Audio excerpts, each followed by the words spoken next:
Bridget A from Drunk Dog Creative, and I'm going to introduce you to the butterfly stitch. This beautiful little butterfly blessings cardigan, which I designed, and you can find the pattern on the blog at drunkdogcreative.com, uses the butterfly stitch for some interest. Let me unfold this and put it against the background so you can see it. A series of 4 rows forms a little butterfly as you crochet, and it's absolutely adorable. Now the butterfly forms from the top down, so the top of the butterfly is the first row you work and the bottom of the butterfly is the last row you work. So this cardigan is done top down. It's just a beautiful little stitch, but this last little bit of it confuses some people, so I'm going to demonstrate how to do it.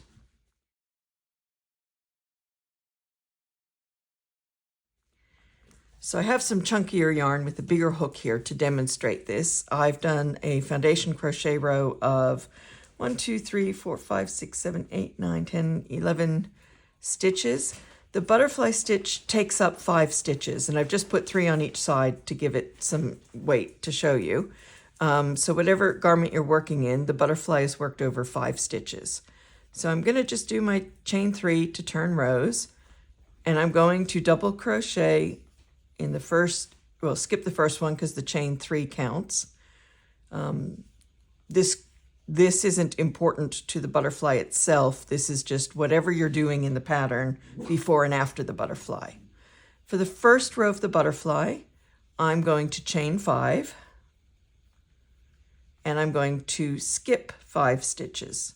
1, 2, 3, 4, 5, and do my next stitch in the 6th stitch, which is a double crochet, treble crochet if you're using UK terms.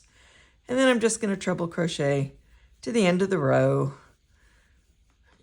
using whatever your pattern calls for. Chain 3 and turn. Again, the same thing, using whatever stitch you're using in your pattern, which with a butterfly is usually a double crochet to get the height right. I'm going to do that, and then I come back to where those chains are, and I do the same thing again. I'm going to just chain 5. 1, 2, 3, 4, 5, and then I'm going to skip the same 5, those 5 chains, and do my double crochet. And it helps if you put a bit of tension here to keep that from wrapping over like that when you go through. If you're new to crochet, just put a little, grab your finger here and just put a little tension there when you do your yarn over and you do your double crochet into that next stitch. So now you have 2 rows of chain 5, skip 5, chain 5, skip 5. And you finish your row in whatever stitch you're working in, which hopefully is a double crochet for the right height. Half double crochet works too. Chain your 3 and turn. Now this is how you finish the double crochet. So the first row is just your normal stitches. Your second row is chain 5, skip 5. Third row, chain 5, skip 5. Then this is how you finish it. And for this, I'll go slowly. I didn't go slow on the other stitches because they're pretty normal ones. So I'm going to do my normal stitches, which are the double crochets. This is how you finish it off.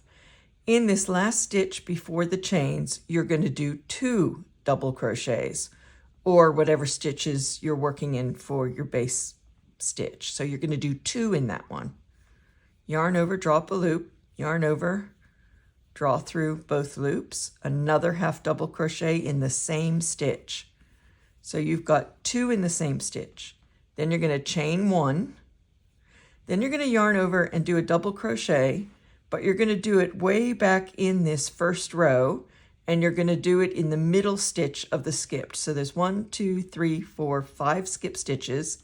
You're going to do this stitch into the 3rd stitch of that skipped group of 5. So yarn over, go in front of the chains into that stitch, and bring it out behind. And when you do your next yarn over, you want your yarn to grab both of those chains and pull them together. So let me back this out again and do it slowly. You've done 2 stitches into that last stitch before the chains. You yarn over, you find that third skipped stitch, 1, 2, 3, you put your hook in it, and you pull your yarn over, and pull through, and you've got all those chains in it. Then you finish the double crochet, yarn over through 2 loops, yarn over through 2 loops, and what you've done is you've gone into that bottom stitch and you've pulled all those rows together. Then you chain 1, and then you do 2 double crochets or whatever stitch you're working in into that next stitch. You skip the rest of the chains and you do 2 stitches into that next stitch. And then finish your row as normal, 1 in each of the remaining stitches and turning chain. So if I spread it out a little, what you've done is a row of normal stitches, then a row where you want the butterfly, you chain 5 and skip 5. Then you come back and you chain 5 and skip 5, the same place. Then when you come back, you're putting 2 stitches into that last stitch before the chain. You're chaining 1. You're doing a double crochet way back into that first row and making sure that the yarn encapsulates all of those rows. Then 1 more chain, and then 2 stitches into the next stitch, and then continue as normal. And as you can see, this is my bottom, this is my top, so my butterfly is upside down. So you need to work top down doing the butterfly. And what happens is that double stitch pulls it in to make those bottom wings. And these 2 make the other wing, the other kind of wings of the butterfly. Now if I turn this around, you can see how much that looks like a butterfly. And that's how you make it. Now, what does happen is it pulls this in, but the next row, which I'm about to show you, will pull it back a little bit more. But when you use the butterfly stitch, you must block whatever you've done at the end. You have to wet block it or dry block it, whichever way you want to do it, you have to block it. I mean, steam or wet. But that's how you form a butterfly. Now, when I go back, one more thing. When you do people say, but that gives you extra stitches. It doesn't. So I've got my first 3. So that, when you do the 2 stitches into 1, that stitch is the normal one you would do there. That counts as that chain.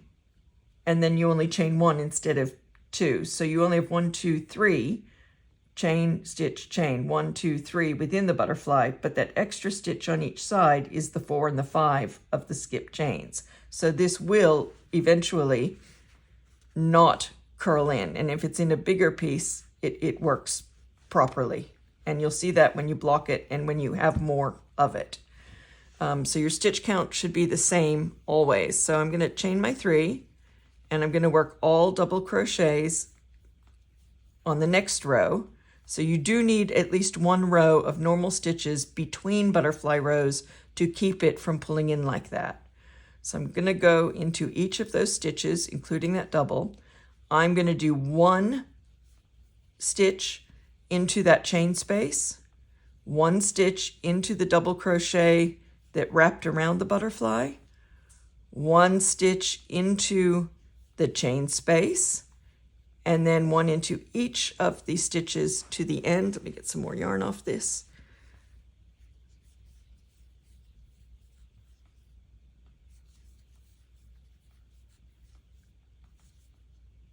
And I'm at the end of the row.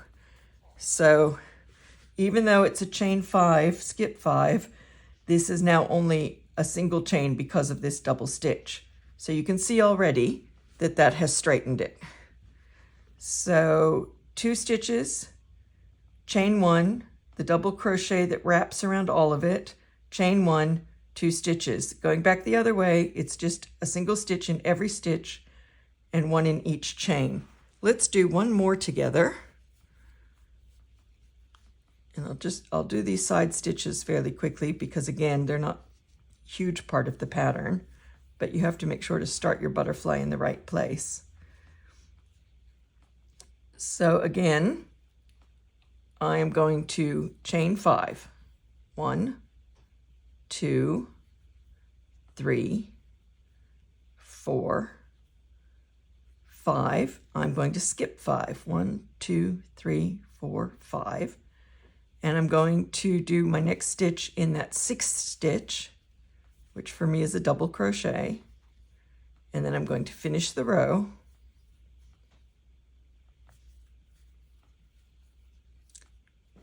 Do my turning chain. Do my normal double crochet in each stitch of the row. And I'm back to my butterfly again. So chain 5, 1, 2, 3, 4, 5. Yarn over, skip 5, which is a chain, 1, 2, 3, 4, 5.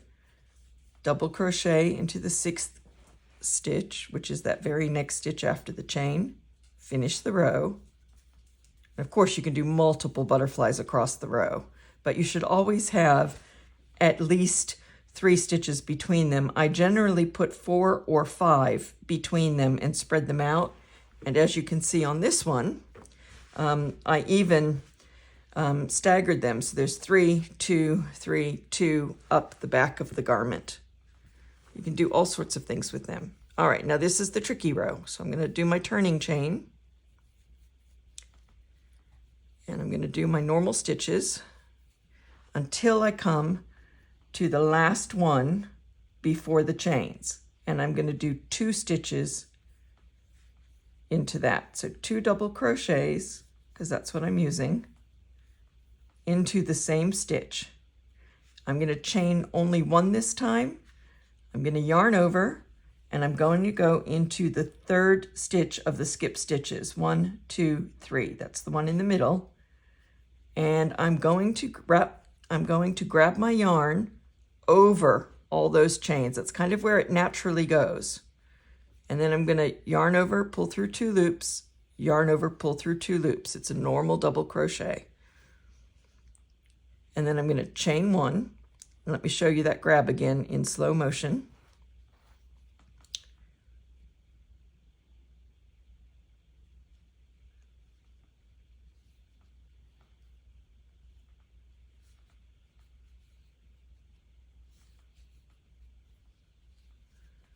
So now all those rows are in the 1 stitch, chain 1, and 2 stitches in the next one. If you don't do the 2 stitches, the butterfly doesn't shape right, and your rows will pull, and your stitch count will be off at the end because that's only a chain 1 on each side.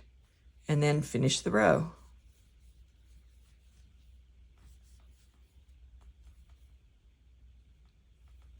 Do a turning row,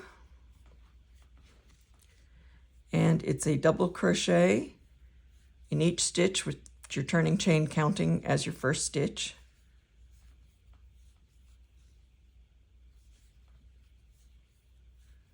So you've done it in each stitch and 1 in that chain space. You can try to get it in the chain stitch if you want, but I think it looks better if you just go into the chain space. And then a double crochet into that long double crochet that captured all the rows, another double crochet into that chain space, and then into each stitch to the end.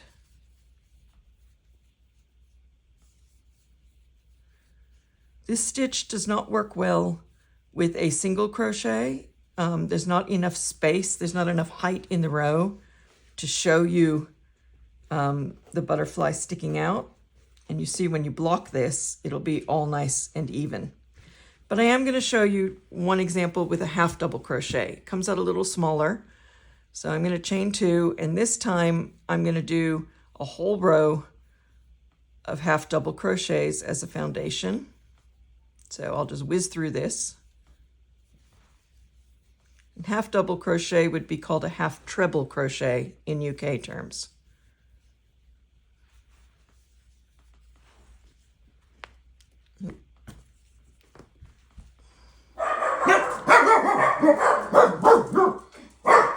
And there go the dogs. All right, so I've made a foundation row of half double crochets. I'm going to come back now and do, 3 with the turning chain counting as 1, and then chain 5, skip 5, 1, 2, 3, 4, 5, and then do the last half double crochets on the row.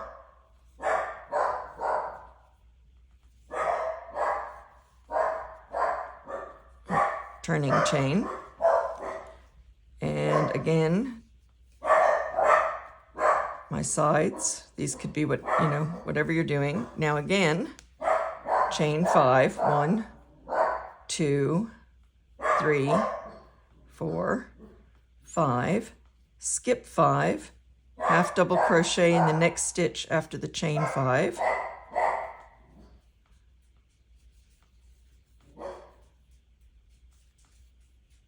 didn't quite get all of that in. Turn, and now here's the tricky row in a half double crochet. So I'm going to do my stitch across till I get to that last stitch before the chains. Do my half, and it's a little harder to find in the half double crochet. Do 2 half double crochets into that last stitch, 1 chain, and now yarn over, find the 3rd skip stitch, 1, 2, 3, go in, grab the yarn and pull it through so it wraps around all those bars, and finish the half double crochet by pulling through all 3 loops on the hook. Chain 1, 2 half double crochets into that last stitch. You're almost done. And then your half double crochets around along the rest of that row to finish and do your turning chain. So what's happened with the half double crochets is it's made just a smaller butterfly that's a bit squishier.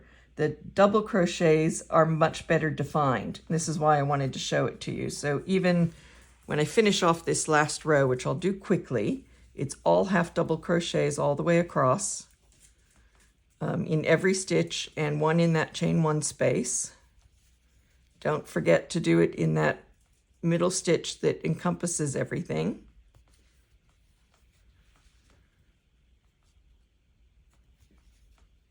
And in the chain space.